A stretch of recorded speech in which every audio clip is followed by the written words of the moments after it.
कहते हैं एक दिन इन्होंने रानी पद्मिनी को देख लिया और देखते पंडित जी नीचे गिर गए।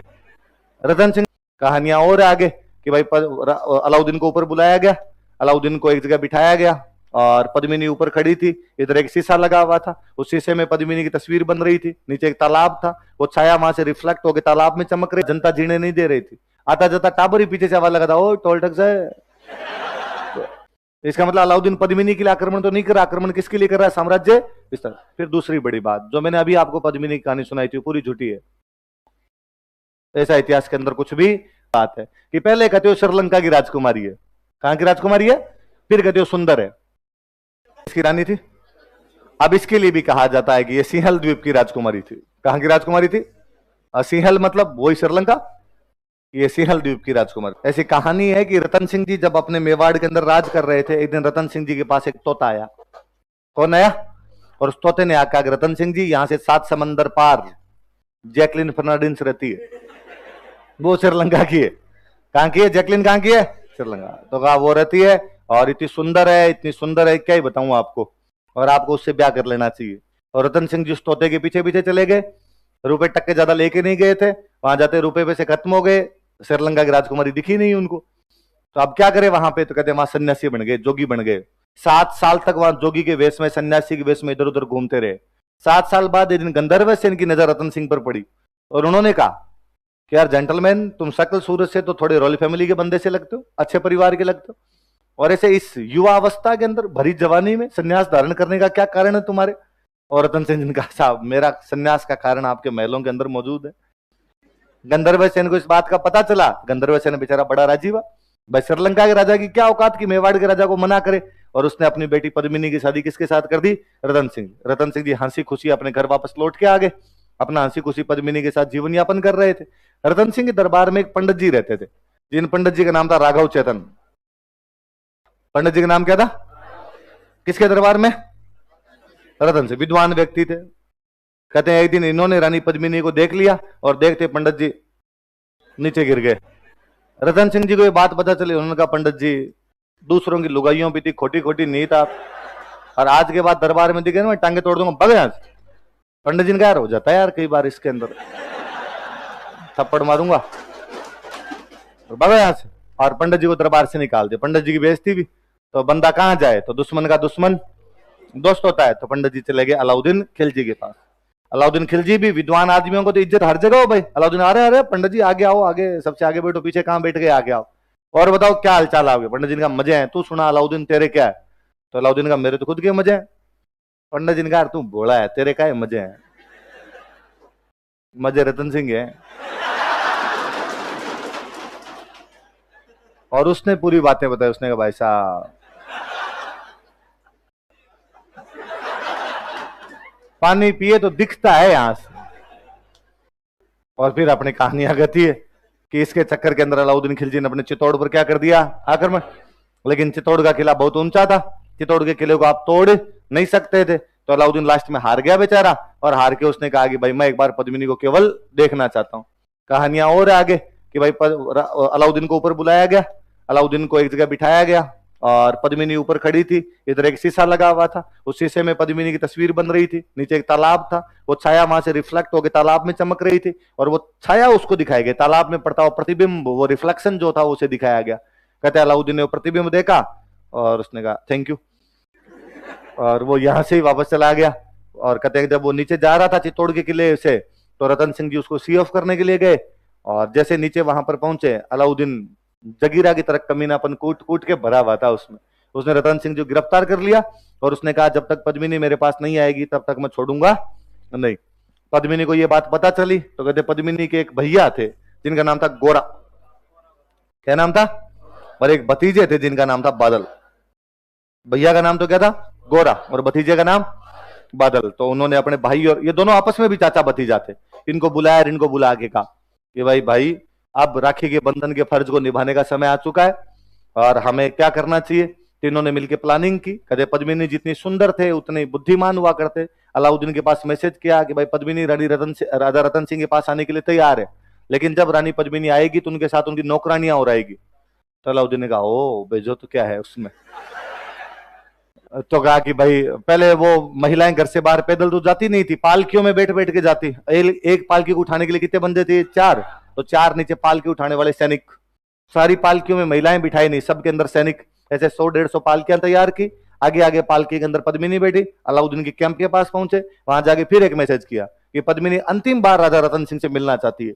और पद्मिनी को मिलने के लिए भेजा गया। वहां पद्मिनी जितने सुंदर थे, जितने बुद्धिमान थे, उतने बहादुर थे, उतने वीर थे। और उन्होंने वहां पर जो 2, 5, 7, 10 बॉडीगार्ड खड़े थे उनको मार दिया और रतन सिंह को लेके वहां से निकल गई।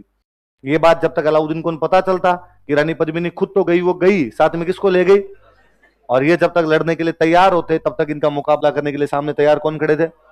ऐसा कहा जाता उस लड़ाई में गोरा लड़ता हुआ कहां आ गया था? बादल अपनी सेना को पीछे लेते लेता चित्तौड़ के किले के अंदर घुस जाता है। अलाउद्दीन खिलजी अब खार खा गया भयंकर तरीके से। 8 महीने का घेरा डाल के चित्तौड़ के बाहर बैठा रहा।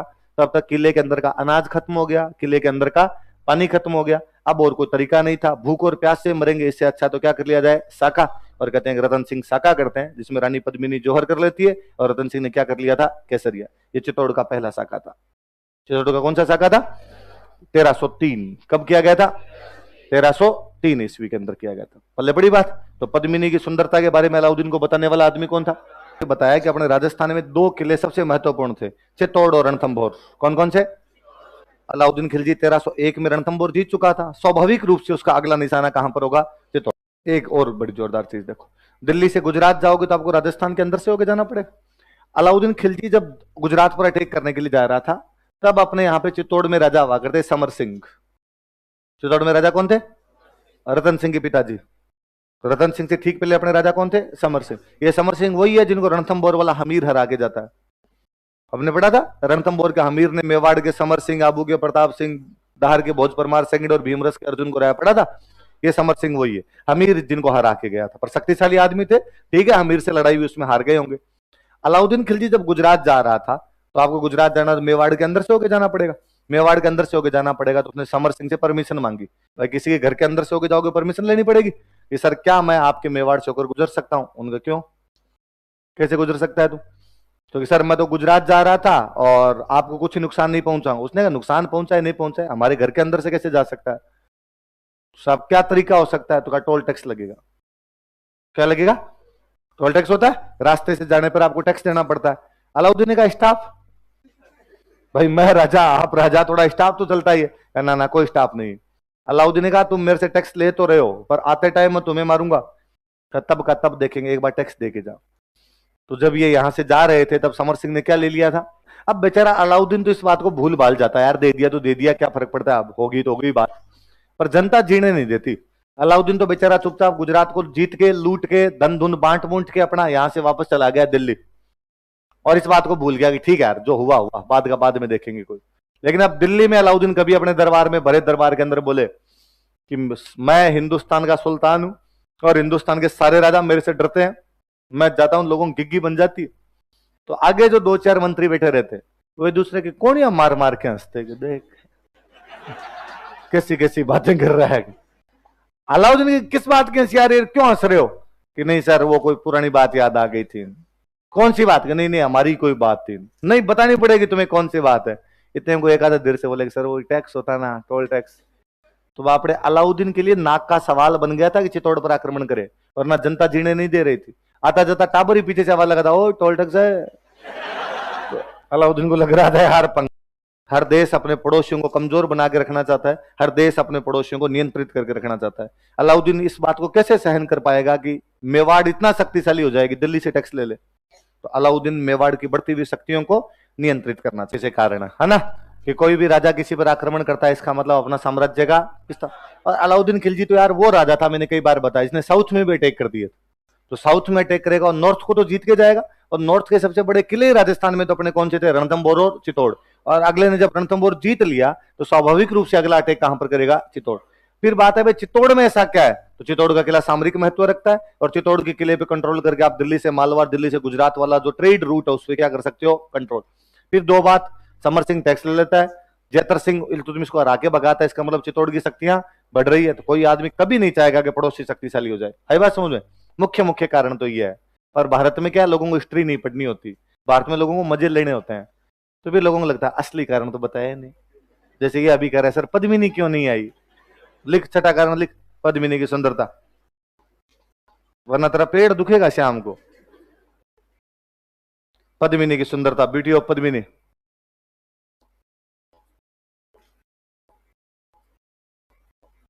बाकी ऐसा कोई कारण नहीं।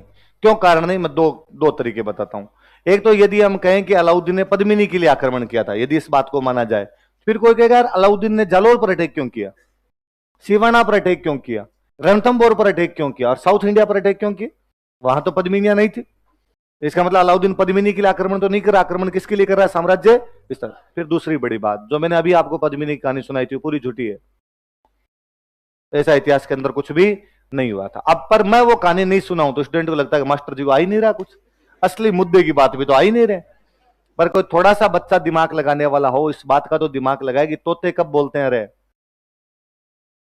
कहानी कहती है कि तोता आया और तोते ने आगे कहा कि 7 समंदर पार एक लड़की रहती है, आपको पीछे पीछे चलना चाहिए। फिर तो आप ही तोते पार लो 2-4, आगे मोहल्ले में तो बता ही देंगे कहां कहां जाना चाहिए।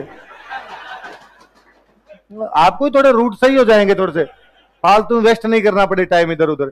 फिर कहानी कहती है कि रतन सिंह 7 साल तक जोगी बन के घूमता रहा था, 1 साल राजा बना वो।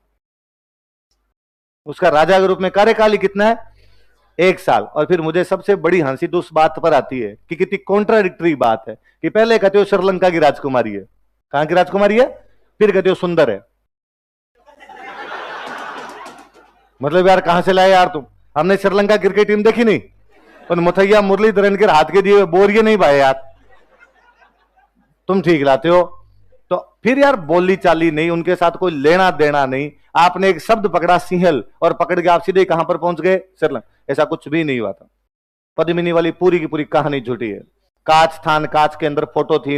ये कहानी हुआ क्या कि 1540 के आसपास में यूपी के रहने वाले एक राइटर थे मलिक मोहम्मद जायसी।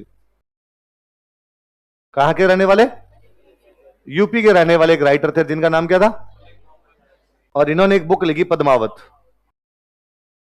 कौन सी बुक लिखी, अवधी भाषा में। कौन सी भाषा में, अवधी भाषा। आप सब लोगों को आती है। हनुमान चालीसा पूरा अवधी भाषा में है। हनुमान चालीसा याद होगा। हनुमान चालीसा की जो भाषा है वो कौन सी है, अयोध्या आसपास का इलाका अवध कहलाता है। अवध की जो भाषा वो कौन सी होगी, अवधी। तो पद्मावत कौन सी भाषा के अंदर है, अवधी। कब की है, 1540। पद्मिनी वाली घटना कब की है, 1303। एक तो घटना के 237 साल बाद लिखी गई। घटना कितनी साल बाद लिखी गई, और इतनी सालों में पता नहीं कितने नमक मिर्च लगते हैं, इतने सालों में कहानियों के रूप चेंज हो जाते हैं। फिर सबसे बड़ी बात, मलिक मोहम्मद जायसी इतिहास नहीं है, मलिक मोहम्मद जायसी कवि है, और कवि कल्पनाएं करता है, और कवि कल्पनाओं में कुछ लिख सकता है। हम पढ़ते हैं बाकायदा, जहां ना पहुंचे रवि।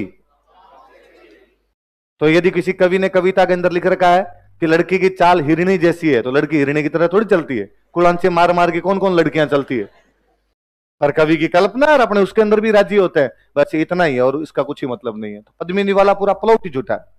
पद्मिनी से इस प्रकार की जो भी संबंधित बातें हैं वो केवल मलिक मोहम्मद जायसी की इस घटना के बाद में शुरू हुई। और वैसे भी कोई घटना किसी घटना के जितने दिन बाद में जाएगी उसके अंदर उतनी चीजें जुड़ती चली जाएगी। फिर वो मैंने एक दिन आपको हंस वाली कहानी सुनाई होगी, खलील जिब्रान वाली बात बताई थी कि खलील जिब्रान एक सीरिया के राइटर हुए। खलील जिब्रान अपनी एक कहानी लिखते हैं, उस कहानी में लिखते हैं कि एक बार एक गांव के अंदर कुछ लड़के चौराहे पर खड़े थे और उन्होंने देखा कि एक गांव के अंदर से 7 हंसों का जोड़ा जुड़ता, बताई थी ना मैंने कि वहां 7 हंसों का जोड़ा एक उड़ता हुआ जा रहा था, और किसी एक लड़के ने कहा कि यार उसमें देखो, एक वो जो हंस है उसके राइट पैर के पास एक छोटा काला सा दाग है। और सबने देखा कि हाँ यार वहां छोटा काला सा एक दाग है। और अब वो उन्होंने गांव के अंदर आके बात बताई, उन्होंने कहा हमने 7 सफेद हंस देखे, उनमें एक हंस का इतना बड़ा काला दाग था। आज भी उस गांव में वो कहानी सुनाई जाती है कि हमारे यहां पर 7 काले हंस थे, 7 धीरे धीरे बढ़ते बढ़ते बढ़ते बढ़ते वो हो गए। वो मैं हमेशा कहता हूं कि मैंने अभी आपको पद्मिनी वाली कहानी सुनाई, मैंने आपको ये कहा भाई पद्मिनी सुंदर थी, उसके यहां से पानी दिखता था, ये बात बताई।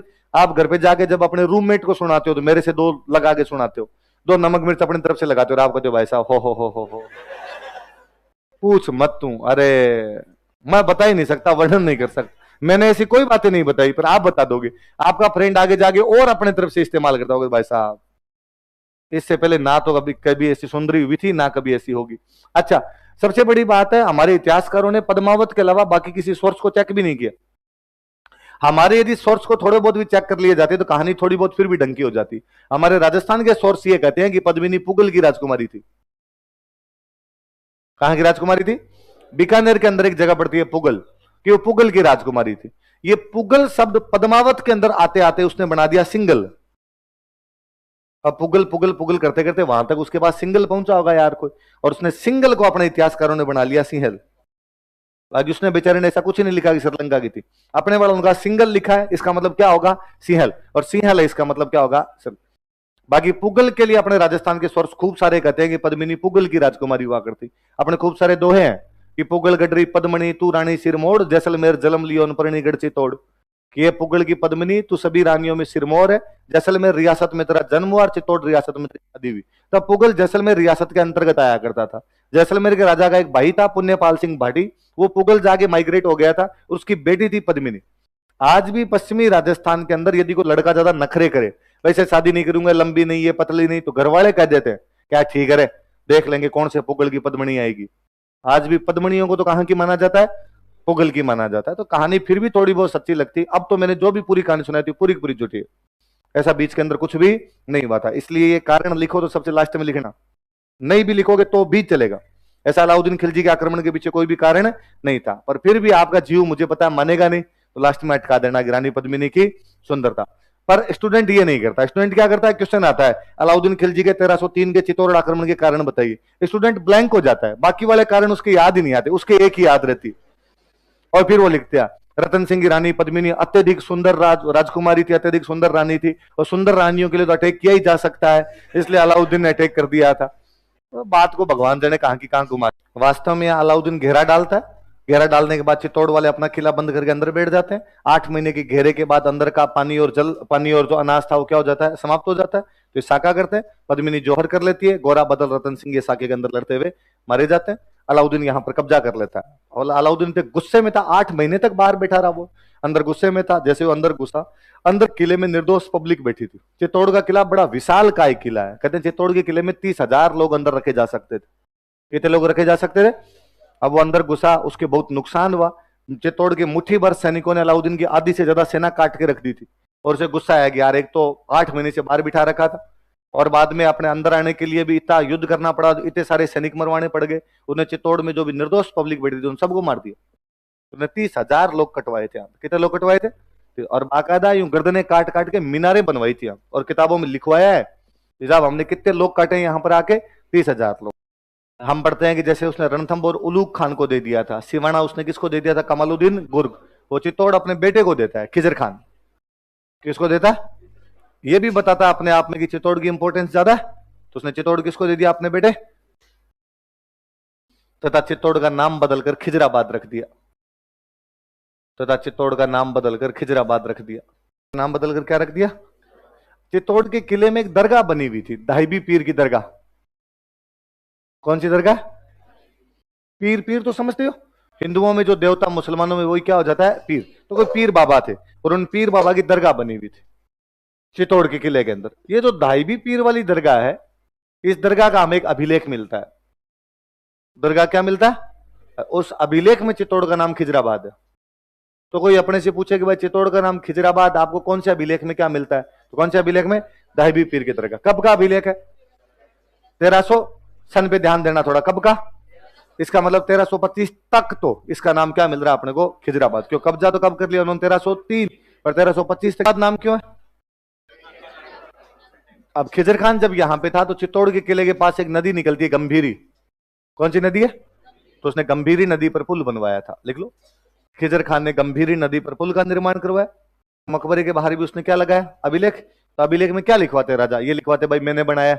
और फिर मैंने बताया था राजा अक्सर तारीफें करवाते खुद की, तो खुद की तारीफें तो करवाते करवाते पापा की, दादा की, इनकी तारीफें भी करवा दिया करते। तो खिजर खान मकबरा बनवाता है, मकबरे के बाद अभिलेख लगाता है, अभिलेख के अंदर लिखता है कि ये मकबरा मैं खिजर खान बनवा रहा हूं। फिर वो लिखता है यार मुझे क्या पता तुम जानते हो कि नहीं जानते, मेरे पापा अलाउद्दीन खिलजी है। पापा कौन है? उनको आप पक्के जानते हो, क्योंकि वो दूसरे सिकंदर है। वो क्या है? दूसरे सिकंदर है। मतलब कि या तो सिकंदर ने दुनिया जीती थी या मेरे पापा दुनिया जीत लेंगे। कहते अलाउद्दीन खिलजी ने एक उपाधि धारण की थी, सिकंदर सानी। क्या उपाधि धारण की थी? सिकंदर सानी का मतलब होता है दूसरा। सानी का मतलब क्या होता है? जैसे है ना, अपने किसी को बोलते हैं यार उसका कोई सानी नहीं है, तो इसका मतलब उसके जैसा कोई भी दूसरा। तो फारसी भाषा में दूसरे को क्या बोलते हैं? सानी। तो उसने सिकंदर सानी की उपाधि धारण कर रखी, तो वो यहां पर लिखता है कि मेरे पिताजी सिकंदर सानी है, इसका मतलब पिताजी क्या है मेरे। जैसे सिकंदर, सिकंदर तो जानते हो, अलेक्जेंडर। जैसे अलेक्जेंडर ने दुनिया जीती थी, वैसे दुनिया कौन जीतेगा? अलाउद्दीन खिलजी। क्यों जीत लेगा भाई, ऐसा तेरे पापा में क्या है? उसने कहा पापा इस भगवान है, मेरे पापा ईश्वर की छाया है। क्या है? ईश्वर की छाया और संसार का रक्षक है। तो इस मकबरे वाले अभिलेख में अलाउद्दीन खिलजी की खूब सारी तारीफें हैं। क्या क्या कहा गया अलाउद्दीन खिलजी को, बताओ देखे। दूसरा सिकंदर, ईश्वर की छाया और संसार। 1311 में अलाउद्दीन खिलजी जालोर जीत लेता है।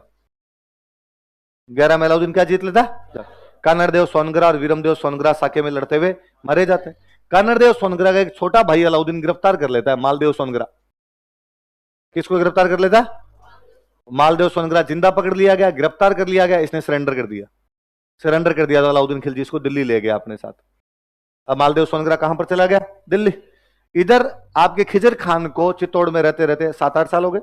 1303 में आया बेचारा, 1311 हो गया, 8 साल सीधे सीधे हो गए। उसका मन लगना बंद हो गया। उसने अलाउद्दीन के पास मैसेज किया कि डैडी कितने दिन तक पोस्टिंग यहीं पे रखनी है, ट्रांसफर तो करो यार, मुझे दिल्ली आना, मेरे सारे फ्रेंड सर्किल वहां पर है, शॉपिंग भी दिल्ली। तो अलाउद्दीन ने कहा ठीक है तू दिल्ली आ जा। तो उसने कहा चित्तौड़ किसको दे के आऊं, चित्तौड़ मुख्य किला है। तो उसने कहा मैं एक बंदा दिल्ली से भेज रहा हूं, इसको चित्तौड़ दे दे। और उसने मालदेव सोनगरा को बुलाया और कहा कि मालदेव सोनगरा तुम राजस्थान क्यों, मैं तुम्हें राजस्थान का एक किला सौंपता हूं, तुम मेरी तरफ से जाके चित्तौड़ पे राज करो। किसकी तरफ से? अलाउद्दीन की तरफ से जाके कहां पे राज करो। तो खिजर खान के बाद चित्तौड़ का किला किसको दे दिया गया? मालदेव सोनगरा किसका छोटा भाई है? कानड़देव सोन। किसका छोटा भाई है? कानड़। मालदेव सोनगरा के मूछें थी बड़ी बड़ी, इसलिए नाम ही था इसका मूछड़ा मालदेव। क्या बोलते थे इसको? इसे मूछड़ा मालदेव भी कहा जाता था।